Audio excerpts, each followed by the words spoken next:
The Bajaj Dominar has already proven its worth as a cross-country tourer, from the Siberian Odyssey to the recent India to Australia trip by Candida Lewis. The motorcycle has revealed itself as a reliable vehicle, and the torquey engine has easily accommodated for the extra weight of the modifications that the owners have done to them. But unlike other Indian brands, Bajaj didn't stop the development. The 2019 Bajaj Dominar comes with a host of changes. First of all, the engine, they have moved to a dual overhead camshaft design similar to the KTM Duke 390.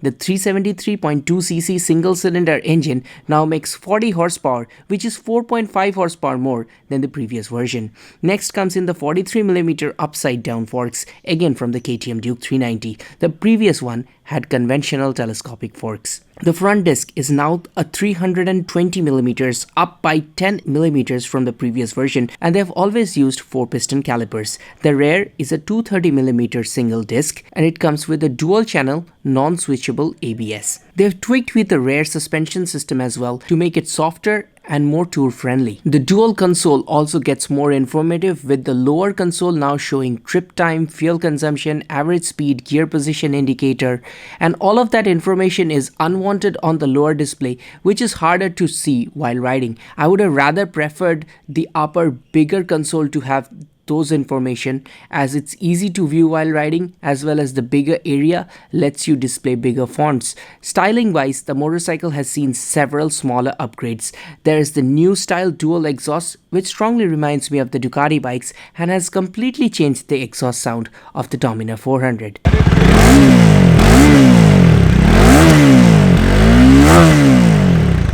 I think the new exhaust sound is absolutely beautiful. The green is a new color scheme of envy, telling everyone that you have the latest generation of the Bajaj Dominar, along with the blacked out bodywork that makes this motorcycle look a lot more robust. The black alloy wheels make a comeback as well, replacing the gold ones from the previous year's version. Overall, the motorcycle looks premium, and smaller touches like luggage adjustment hoops, small Dominar logo on the seat, backlit switches, and other small styling cues shows that Bajaj cares about the details and just adds more value to the product. This motorcycle has been provided to us by Mithya Auto. They have been very generous to let us test this motorcycle out, and if you are looking for a test drive of the new Bajaj Dominar or to book any other Bajaj motorcycle, you can contact them on the number on screen and tell them that I've sent you. The specs definitely looked impressive to me, but we had to test it out to its full potential to see how it feels on the road. Dominar has always had a very comfortable ergonomics, and that is what we're going to talk about here. The foot pegs, let's start with that. They're not at all rear set, they're right below you, so you're very comfortable riding this bike. That's one of the first things you notice, that it's just like a commuter bike position. Maybe handlebars are relatively low, and for a touring riding position, maybe not all of you will like that. A lot of people like to raise the handlebars, but for a little bit of adventurous riding, cornering, this is good.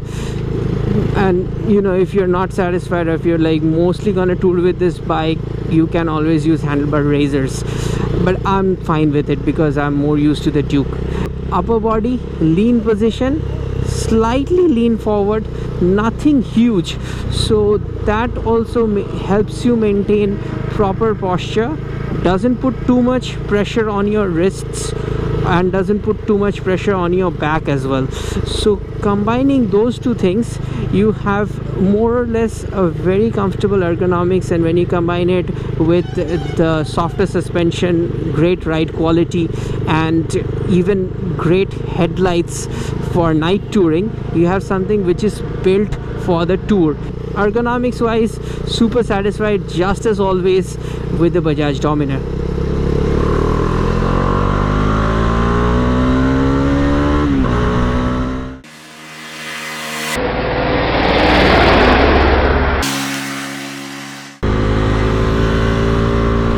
For a touring bike, the handling is really impressive. I mean, I could hold through the line, and remember these are running MRF tires, and I've never been a big fan of those tires, or maybe on smaller bikes, but on this bike I'd personally prefer if you guys switch to the Apollo Alpha H1, which is what I've been using on my Duke 390, and the performance has been great. The cornering stability has improved many-fold, and I mean, compared to the MRFs, not to the Mercedes. I was kind of skeptical with the front end being soft that it wouldn't hold that well in a corner, but apparently it did.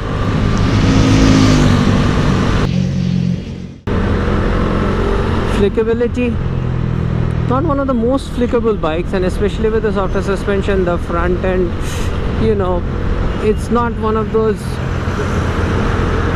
very responsive type of ride feels, but it doesn't really create any problems. Once you get used to it, the front end is really true, and vibration wise the new bikes always feel less vibey, and I've got these leather gloves on and the boots, but I do feel a slight buzz on the foot pegs, especially on the right one. So that was there on the previous version as well. So I mean, I wouldn't say that it's all the way more refined. From last year I felt that they had somehow made it slightly more refined, just talking from the vibration perspective. This year the power is coming in better, so that way you can call it more refined, but from the vibration perspective not much has changed. It is still reasonably smooth like it was, but it's not like it's become super smooth this year with all the changes. It is now for more rapid riders with the more power and everything, and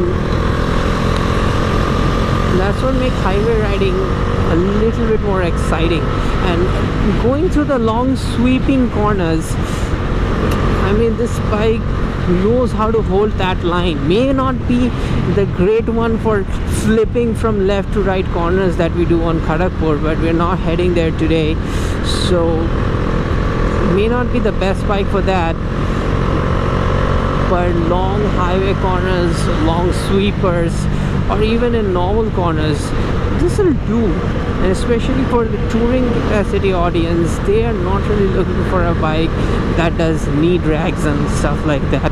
So even if you're maintaining like 100 kilometers per hour, you see a corner approaching and you want to just maintain that speed, it's going to allow you to do that. What I've always liked about the Dominar was that it was kind of like a muted down, softened out version of the KTM Duke 390, and that feeling has improved. I mean, you've got the relaxed ergonomics, but now you've got the more power, and the engine, the Dominar's engine never felt like that this is the same engine from the KTM. It had its own character. It is somewhat losing that character right now, and it feels way more like my KTM's engine.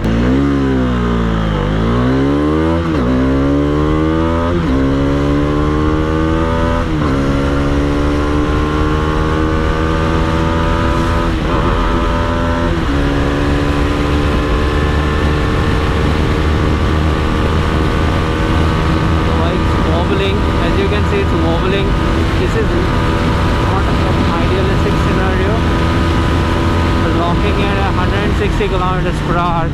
I've done 167 on the previous bike, and this one I believe is capable of doing more. Unfortunately, the rear suspension is set to a very soft setting, and that's why the bike's losing stability, so we cannot go further. I mean, I could, but don't want to risk it any further. So that thing was happening with the Royal Enfield as well while we were testing it here, and it's happening with this bike. But I believe this bike can be rectified if you change the rear suspension setting to a harder setup. Applause. It keeps happening. Last year it happened. This year it happened as well. And if you're doing about 80 to 100 kilometers per hour cruising speed, then I think if you're cruising with a Duke 250 or an FZ25, I think it's going to be sufficient if you're 80-90 kind of a guy.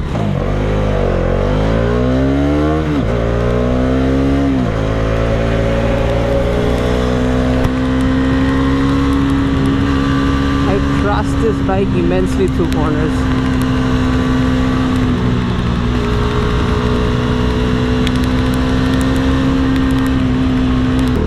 A lot of people talked about the weight of this motorcycle, because when you're moving up from a 125cc motorcycle or a 150cc motorcycle to this one, it does feel heavy. 184 kilograms of curb weight, but we've been doing a lot of B roads and very narrow alleyways, not any problem riding the bike through them. Now there's a long list of changes to talk about on this motorcycle. First of all is the obvious green color scheme that's there from, somebody would say it's very close to the Kawasaki Versys green or the Kawasaki's old Ninja 650's green.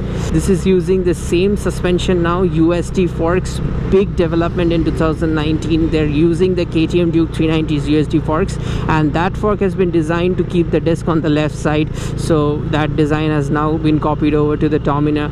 These bungee hooks which is there near the pillion seat, a thoughtful touch from Bajaj, knowing that Dominar riders want to hook up their luggage. The touring screen, it's not there on this bike, and I preferably would have wanted them to release an accessory. They can make a few extra dollars on that and still have something official to, you know, increase that wind protection. So mileage has been a concern, and this bike usually delivers 25 to 28 kilometers per liter.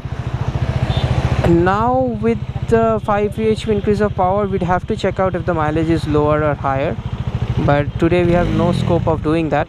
So riding the Dominar 400 since morning. This is the 2019 edition, and we have covered 100 kilometers on it. We have ridden the previous versions back in 2017 and 18. Some major changes you already know about: the power and the USD Forks and the more informative console, the new color scheme and the bigger brakes. That's the biggest takeaway for me.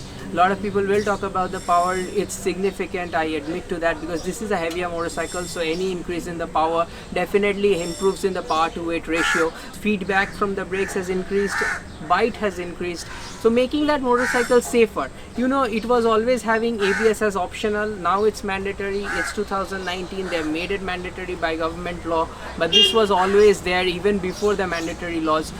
The only problem with the Dominar, if you ask me, is the slight wobble that I'm feeling on the rear. Now this is a very bumpy highway, we took it here for a reason, we wanted to test it out. The softer suspension does help in bad roads, it feels absolutely great over bumps or gravel, but when you're doing like 160, we reached about 160 kilometers per hour. I think the top speed on the previous version was 167, and this one can do better. I've ridden the previous bikes, there was no such issue. The bike was super stable at 167 kilometers. I think as the front has been changed, the rear now has to be made a little bit stiffer, and it is an adjustable suspension, so it's not a big deal. You can take it to your mechanic and change it. One issue that I've always complained about on the Dominar was the tires. I'm not a big fan of the MRF tires on particularly this bike. On R15 and all the smaller bikes, the MRFs are sufficient. For this one, I would recommend you to go for the new Apollo Alpha H1s, which I'm testing out on my Duke. I'm super impressed by that. So if you think Metzelas are a bit too expensive, you can go for this as well. So you change up the tires, make the suspension a bit hard, and go out there and tour on the Dominar. If you want luggage accessories and stuff, they have included bungee hook sort of loops for you. That's Bajaj for you. They have been thinking about you guys, that you guys want to tour on this bike. Lots of space for mounting the luggage. People do handlebar risers and all of that stuff. Those aftermarket saddle say option from Sayadri and other brands. If you want to kit it out, maybe 20-30,000 rupees extra, and it's ready to roll. The headlights are sufficient for night touring, but I know you guys are gonna put out those auxiliary lights anyways. So thanks for watching, and I hope you guys enjoyed this review. See you very, very soon. Don't forget to hit that subscribe button, and once again, thanks for getting us to 100k subscribers. This is Rahul. Goodbye.